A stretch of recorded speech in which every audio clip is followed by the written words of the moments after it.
What's up guys, Coach Az here. Recently I went to a friend's Muay Thai gym and I was watching a couple of his guys working on the punch bag. Now their technique was awesome, great shot selection, great work with their feet, good flexibility, all of that stuff. But I noticed a few things that were missing as they were working on the bag. So today I want to give you 5 things that you can make sure that you're including to take your bag work to the next level. Before I get into the actual list, most of this can be summarized into one overarching point, and that's to include visualization into your bag work. Remember that any equipment we use, whether it be mitt work or bag work, is there to replicate the fight. We're trying to create that fight scenario without needing to have the opponent in front of us. If you simply approach your bag work like hitting an inanimate object, then none of that is really going to translate when it comes to moving into sparring or into the actual fight. A lot of the tips that I'm going to give you today for bag work could just be put across into your sparring, but more often than not, in the bag work, these things get left out. Number 1, work your defenses. The bag can't hit you back, but that doesn't mean that you shouldn't act like it can. I see it far too often where guys are working on the bag and all they're thinking about is their attacking techniques. They're throwing their punches, they're throwing their kicks, but at no point do they mix in things such as head movement, footwork, or even their guard placement. And this goes back to our point about visualization. When you hit somebody in sparring, what's their natural reaction? It's to try and get that hit back on you. So if you're just throwing techniques and at the end of your combination you stop, reset and go again, what you're really doing is you're training yourself to always hit and then get hit. Instead, what we want to be doing is mixing in our defenses around our combinations. Maybe you throw the combo and then you bring your guard up. Maybe you throw the combo and then you step off the line with an angle. Anything to make sure that we're mixing in our defense with our attack. This means that when you move into sparring, at least some of these motor patterns will have already been practiced on the bag and it will translate better when you're working with a partner. Number 2,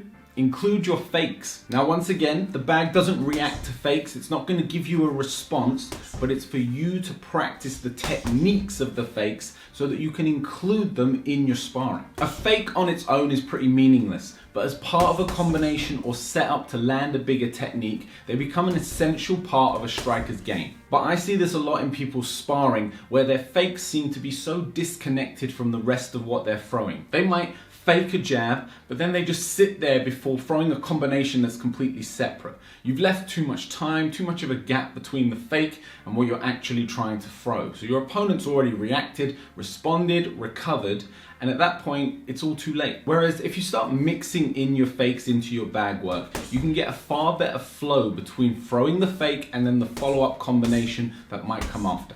Also, fakes are just like any other technique. They need to be practiced. They need to be honed and sharpened.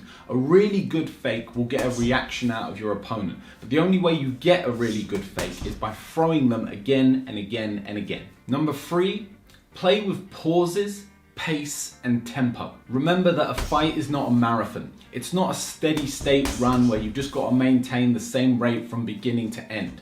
It ebbs and flows. There's moments of being extremely explosive, and then there's times where we need to take a step back and catch a breath. You want to try and emulate this pacing of a fight when you're working on your bag. So have moments of being very explosive, getting onto your opponent, applying pressure, but then also have moments where you work from the outside, where you're recovering, where you're catching your breath, but you're keeping your guard and you're working your jab to maintain your distance. I see people gas out when they're sparring in particular because they're not used to that idea of exploding and then calming down, exploding and then calming down. They don't practice that ebb and flow of the fight enough. The punch bag is a great place where you can practice this in a safe environment and you can really work on pushing up to your max, coming back down and then getting back up to that point again. Another part of this is you are going to get tired in the fight. And the big difference between a really good fighter and one that's not so experienced is how they show that tiredness. You're both going to experience it, you're both going to feel it, but the experienced fighter has a poker face. They know how to hide it, they know how to move around and how to reserve energy while staying in a safe position. So rather than just exploding onto the bag and then putting your hands down and catching your breath, stay in the fight. And again, this is that visualization I was talking about. Treat the bag like an opponent even when you're not striking it and you're just taking a moment to recover. Number 4, Use a round timer. This one might sound really obvious to some of you, but it's the most common mistake I see people making. They jump on a bag and they start hitting it for an arbitrary amount of time and then they stop. Then they start again, and who knows, maybe they train on it for 10 minutes, maybe it's half an hour. I don't think even they know. Fights have rounds. Rounds have a duration, and you need to know how to pace yourself and how to manage your energy levels throughout that time period.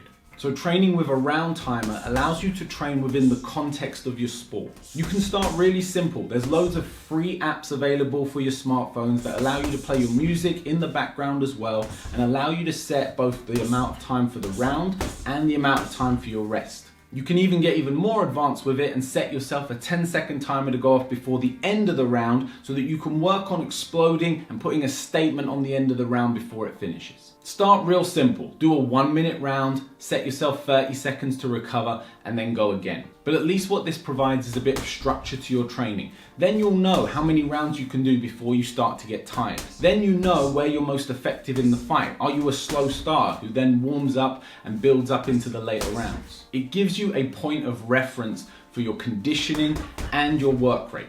And finally, number 5, train with a focus. Going back to the guys at my friend's gym, these guys were just working on the bag. I couldn't really see or tell or be able to work out exactly what they were trying to work on in that session. Think of it like going to the gym and lifting weights. You know when you see those complete newbies and they're just walking around randomly from one piece of equipment to the other. They'll lift a few weights here, they'll do a little bit of bench there, suddenly they're jumping on a bit of cardio equipment. They're not training with a plan in mind. They're just going through the motions to do what they feel they have to do in order to get results. But in reality, we know that there needs to be more structure to it so that we can really see the best from our training. And the same goes for your bag work. Before you even get on the bag, sit down and decide what you're going to do. And this is combined with the last one about the round timers. Set yourself how many rounds you're going to do. How long are the rounds going to be? What is going to be your focus for each of these rounds? Are you going to do a round of hands only, then a round of kicks? Are you going to work a round where you focus on countering techniques? Are you going to do a round that's focused purely on being on the inside? By structuring your bag work like this, you can hone your skills a lot faster and you can see what you need to work on a lot more. It's obviously far easier to just get on a bag and hit it randomly, but what that often results in is you throwing the same combinations over and over again, making the same mistakes over and over again. So try to get a bit more structure to it and ensure that you're including the things that you know you need to be working on. Well guys, I hope this has been helpful. Take these tips and apply it to your own bag work training. Anything else you want to see a video on, drop it down in the comments below. Hit that like button, hit subscribe, and I will see you on the next one.